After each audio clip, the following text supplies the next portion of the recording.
Thank you, Acting Undersecretary General Masuya, for your sobering and detailed briefing of the situation on the ground. Colleagues, this weekend, like so many of you, like so many people around the world, I watched in horror as images from central Gaza poured across my screen. Images of what appeared to be displaced civilians burning alive following an Israeli airstrike. There are no words, simply no words to describe what we saw.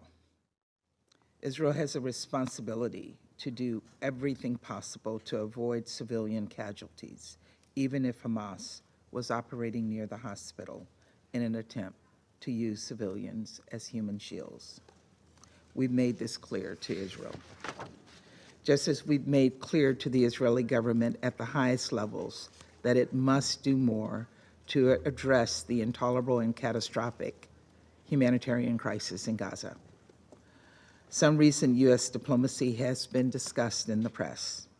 For the first time in weeks, the Erez crossing in northern Gaza has reopened, and Israeli authorities have committed to allow UN trucks to enter northern Gaza through at least one other route. Several dozen trucks of aid have entered northern Gaza for the first time in several weeks. But that's not enough. Many, many more deliveries are needed, and we will continue to push for that. In southern Gaza, we understand that UN convoys will be able to use a new route pending repairs, and that the IDF has committed to take steps to help secure delivery routes against armed gangs involved in violent looting, and will do so on a sustained basis. Israel is also working with the World Food Program on a plan to improve humanitarian infrastructure across the Gaza Strip, which, if implemented, could lead to the additional delivery of desperately needed food aid. A second round of polio vaccination is also underway in the south and will soon begin in the north. It is crucial that Jabalia camp is included in this effort. Colleagues, we know that commitments must be followed through on, and that the progress we've seen since last week is insufficient. And so for our part, the United States will continue to make the following clear.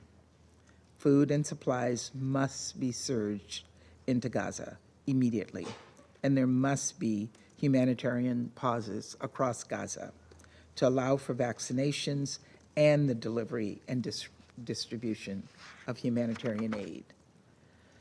A quote-unquote policy of starvation in northern Gaza would be horrific and unacceptable and would have implications under international law and U.S. law.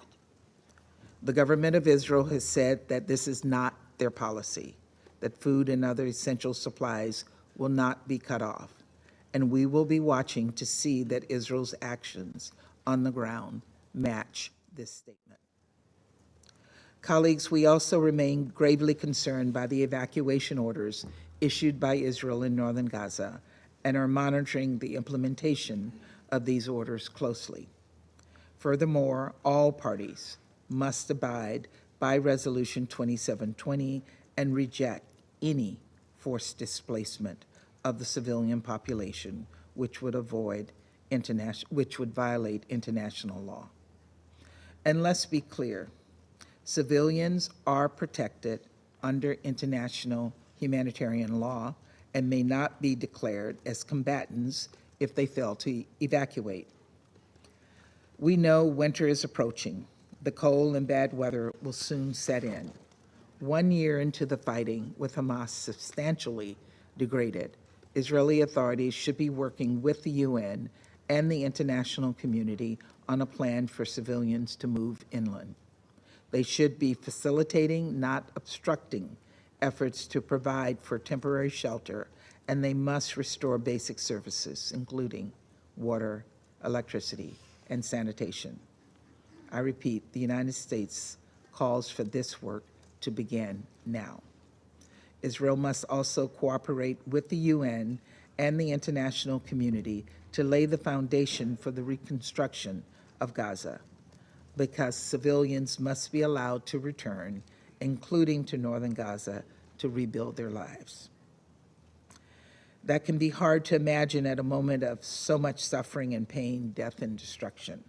But we must continue to work toward a future where people can rebuild and where people can heal. And for that to happen, there must be a durable peace.